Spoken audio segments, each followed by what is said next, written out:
Power of smile. Sales মার্কেটিংয়ে এবং ক্লোজিংয়ের সময় স্মাইলের গুরুত্ব অপরিসীম এবং স্মাইল আসলে একটা পারফেক্ট সেলসম্যানের সবসময় প্র্যাকটিস করতে হয়। প্রোডাক্ট অ্যাপ্রোচের সময় স্মাইল দিতে হবে, এগ্রিমেন্টের সময় স্মাইল দিতে হবে, ডিসএগ্রি হওয়ার সময়ও স্মাইল দিতে হবে, নেগোসিয়েট করার সময় স্মাইল দিতে হবে, রিফিউজালের সময় সুন্দর একটা স্মাইল দিয়ে রিফিউজ করে দিতে হবে।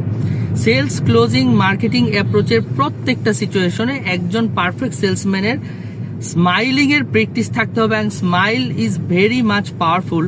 এবং যদি এই স্মাইলিং এর প্র্যাকটিস কেউ করে এবং সেটা হ্যাবিটের মধ্যে এস্টাবলিশ করে, তার সেলস ক্লোজিং এর সাকসেস রেশিও বেড়ে যাবে।